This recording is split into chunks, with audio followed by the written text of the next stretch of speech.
আসসালামু আলাইকুম। প্রিয় দর্শক, আপনাদের সকলকে আমন্ত্রণ জানাচ্ছি আমাদের কথা চ্যানেলের। মন্ত্রিপরিষদ বিভাগের সচিব এবং জনপ্রশাসন মন্ত্রণালয়ের সচিব হয়েছেন। বিএনপি নেতারা বলছেন ওই ক্যাবিনেট কমিটি নিয়ে আপত্তি জানিয়েছেন তারা। দলটির যে নেতারা প্রধান উপদেষ্টার সঙ্গে বৈঠকে ছিলেন তাদের একাধিক সূত্রে জানা গেছে বিতর্কিত কয়েকজন উপদেষ্টার নাম তারা প্রধান উপদেষ্টাকে জানিয়েছেন। বিএনপির সেই বিতর্কিত তালিকায় 1 নম্বরে রয়েছেন জ্বালানি উপদেষ্টা ফাউজুল কবির খান। তিনি প্রশাসনের রদবদলের ক্যাবিনেট কমিটিতে রয়েছেন। এই কমিটির আরেকজন সদস্য মন্ত্রিপরিষদ বিভাগের সচিব শেখ আব্দুর রশিদের নাম উল্লেখ করে তার বিরুদ্ধে একটি বিশেষ দলের প্রতিপক্ষপাতিত্বের অভিযোগ জানিয়েছে বিএনপি। আব্দুর রশিদ জামাতের আমরা বেশ অনেক আগে থেকেই শুনছি, আর ফাউজুল করিম তো শুরু থেকেই নানা রকম বিতর্কিত কর্মকাণ্ডে তিনি অন্তত মুখে সরব আছেন। আমার প্রথম তাকে চোখে পড়েছিল পদ্মা সেতুর খরচ বাতিয়ে দিয়েছেন। বিগত আওয়ামী লীগ সরকারের বেঁচে যাওয়া খরচটাকে তিনি এই সরকারের অর্জন বলে দেখিয়েছিলেন বা প্রকাশ করেছিলেন গণমাধ্যমে। তখন থেকে আমার কাছে মনে হয়েছে এই লোকটা তো আসলে সুবিধাজনক না, অন্যের কৃতিত্ব নিজের ঘাড়ে নিতে চান। তার নামে বিএনপি ইতিমধ্যে কমপ্লেন দিয়েছে। প্রধান উপদেষ্টার বিশেষ সহকারী খোদাবক্স চৌধুরী স্বরাষ্ট্র মন্ত্রণালয়ে কাজ করেন। এই মন্ত্রণালয়ে উপদেষ্টার বিএনপি নেতারা প্রধান উপদেষ্টার কাছে খোদাবক্স চৌধুরীর বিরুদ্ধেও একটি দলের প্রতি পক্ষপাতিত্বের অভিযোগ দিয়েছেন। কোন কোন উপদেষ্টা রাজনীতি বা কোনো রাজনৈতিক দলের সঙ্গে সম্পৃক্ত আছেন, এই অভিযোগ বিএনপি জানিয়েছে। এই অভিযোগের ক্ষেত্রে ছাত্র প্রতিনিধি হিসেবে সরকারে থাকা উপদেষ্টা মাহফুজ আলম ও আসিফ মাহমুদ সজীব ভুঁইয়ার দিকে আঙ্গুল তুলেছে বিএনপি। দলটির একাধিক নেতা জানিয়েছেন সরকারের যাদের বিরুদ্ধে পক্ষপাতিত্বের ও কোনো দলের সঙ্গে সম্পৃক্ত থাকার অভিযোগ তারা এনেছেন তাদের যেন সরকার থেকে সরিয়ে দেওয়া হয়। এই আবেদনও তারা জানিয়েছেন প্রধান উপদেষ্টার কাছে।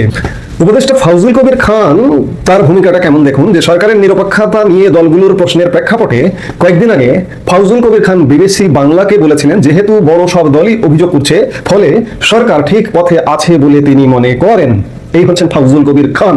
কিছু উপদেষ্টার নিরপেক্ষতার প্রশ্ন তোলার পাশাপাশি বিএনপি বলেছে এই অন্তর্বর্তী সরকার তত্ত্বাবধায়ক সরকারের মুডে বা আদলে কাজ করবে বলে তারা চাইছে।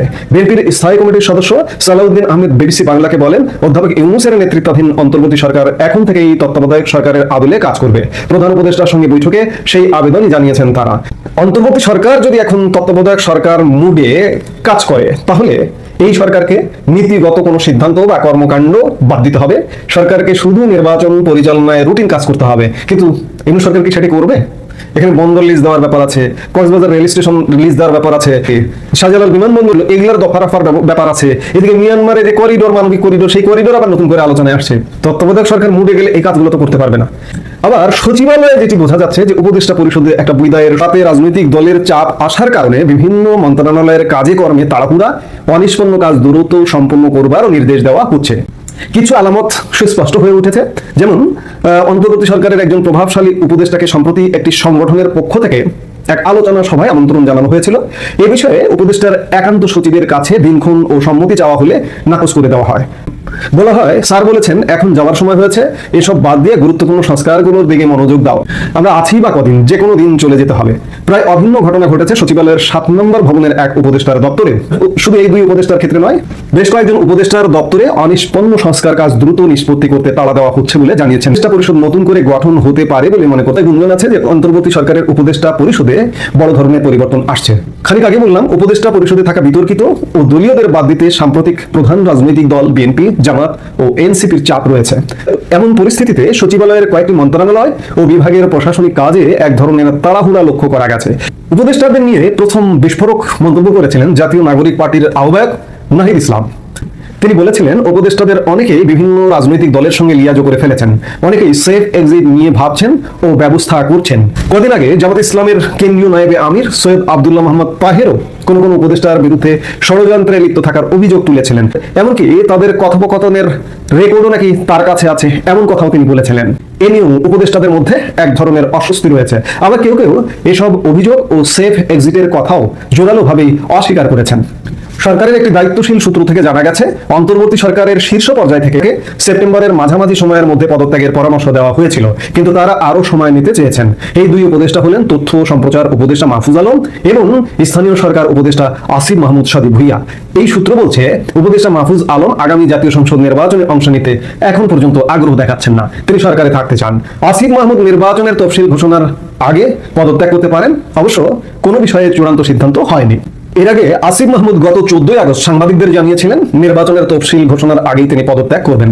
অন্যদিকে মাহফুজ আলম গত 28 সেপ্টেম্বর এক অনুষ্ঠানে বলেছিলেন, 2 মাস ধরে আমি অনিশ্চয়তার মধ্যে আছি, আমি কখন নেমে যাই, মানে আমি কখন নামবো আমি জানি না। 2024 সালের 5 আগস্ট জুলাই গণ অভ্যুত্থানে আওয়ামী লীগ সরকার পতনের পর 8 আগস্ট মোহাম্মদ ইউনূসের নেতৃত্বে অন্তর্বর্তী সরকার গঠিত হয়। বর্তমানে উপদেষ্টা পরিষদের সদস্য প্রধান উপদেষ্টা সহ 23 জন, তাদের মধ্যে এই 2 জন এখন ছাত্র প্রতিনিধি হিসেবে আছেন। জামায়াতে ইসলামী কোন সমাধানে আসলেও এসে থাকতে পারে, তবে সূত্রের খবর মারফত যেটি জানা যাচ্ছে যে অর্থ উপদেষ্টা সালেউদ্দিন আহমেদ কিংবা পরিকল্পনা উপদেষ্টা ওয়াহিদুদ্দিন মাহমুদ তাদেরকে বিএনপিপন্থী উপদেষ্টা বা বিএনপির প্রতিপক্ষ পাতিত্বমূলক উপদেষ্টা হিসেবে চিহ্নিত করেছেন এবং আরো এরকম কিছু আছে।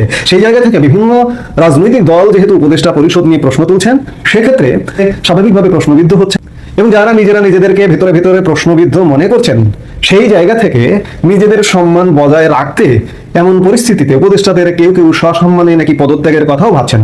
এজন্য তাদের মন্ত্রণালয়ে এক ধরনের প্রস্তুতি চলছে বলে সূত্রের আভাস।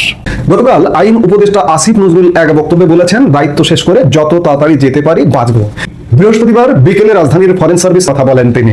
যাই হোক, রাজনৈতিক পক্ষ থেকে উপদেষ্টাদের বিদায়ের সুর, নিজেদের তাগিদ থেকে বিদায়ের সুর, নিজেরা হয়তো একটু হলেও অনুভব করছেন যে আমরা তো আর বেশি দিন থাকতে পারছি না, চলে যেতে হবে। এই চলে যাওয়াটা কি 2-1 দিন চলে যাবেন নাকি পুরো পরিষদ চলে যাবেন, এমন নানা প্রশ্ন।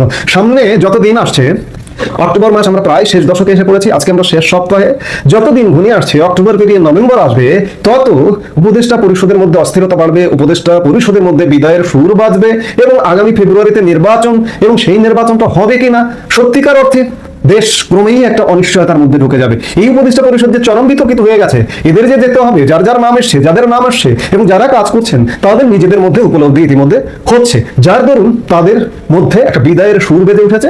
বিদায় খুব শীঘ্রই, এবং সেটি নিশ্চয়ই আমরা দেখব। বাংলাদেশের কক্সবাজারে যে রামু ক্যান্টনমেন্টে অবস্থিত, যেটা সেনাবাহিনীর 10th ইনফ্যান্ট্রি ডিভিশন, সেই রামু ক্যান্টনমেন্টের ভেতরে আসলে কি হচ্ছে? আমরা বিশ্বস্ত সূত্রে জানতে পেরেছি যে এই ক্যান্টনমেন্টে যেসব কমান্ডিং অফিসার সিও আছে এবং ডেপুটি কমান্ডিং অফিসার আছে, তাদের ক্যান্টনমেন্টের বাইরে যেতে নিষেধ করা হয়েছে।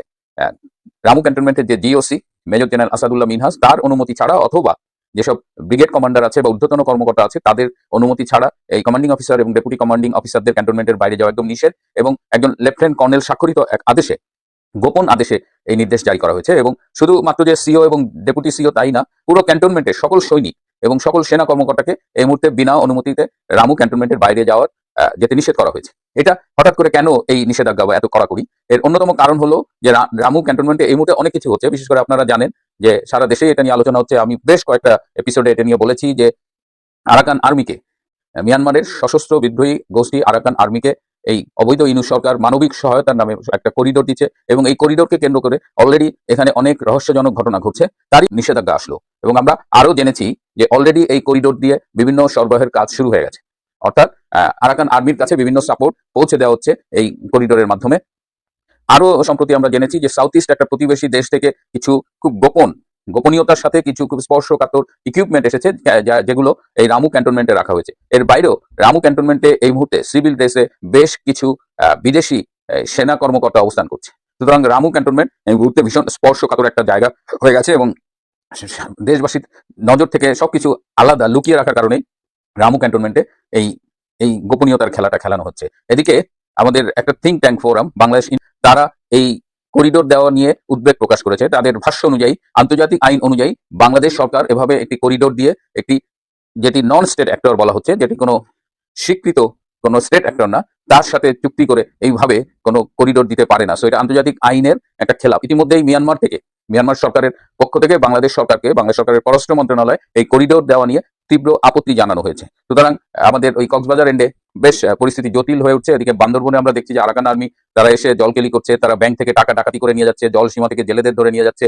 এবং আরো একটি উদ্বেগের বিষয় হলো যে এখন যেহেতু এই টেকনাফ এবং বাংলাদেশ এই মিয়ানমারের যে বর্ডার, সেখানে যেহেতু মিয়ানমারের রেগুলার বর্ডার ফোর্স নেই এবং সেখানে আরাকান আর্মি এবং অন্যান্য সশস্ত্র বিদ্রোহীরা এই বর্ডার গার্ড দিচ্ছে, সুতরাং এই বর্ডারের ম্যানেজমেন্ট এই মুহূর্তে যথেষ্ট দুর্বল, এবং এই দুর্বলতার সুযোগে এখান থেকে প্রচুর ড্রাগস এবং অস্ত্রের চোরাচালানির সুযোগ সৃষ্টি হয়েছে। এবং এই ড্রাগস, এই মাদক এবং অস্ত্র একদিকে যেমন বাংলাদেশে প্রবেশ করবে, আরেকদিকে এটা ভারতের নর্থ ইস্ট রাজ্য, বিশেষ করে মিজোরামে এই এই মাদক এবং অবৈধ অস্ত্রের চোরাচালানের একটা ভয়াবহ ঝুঁকি তৈরি হয়েছে, এবং এটি শুরু হয়ে গেছে বলা যায় আর কি। তো এই অবস্থায় এই রামু ক্যান্টনমেন্ট যে 10th ডিভিশন, এদের সহায়তায় রয়েছে 17 ডিভিশন, এবং দেওয়ার এই ব্যাপারে এই পাশ্চাত্য শক্তি, বিশেষ করে একটু ভেরি স্পেসিফিক আমেরিকার এই যে এই করিডোর টরিডোর করা, এগুলো সঙ্গে আমেরিকার বেসিক্যালি তারা যে বার্মায় একটা পাস করেছিল সংসদে 2022 সালের 15 ডিসেম্বর, তারই ধারাবাহিকতায় আমরা এটা দেখতে পাচ্ছি।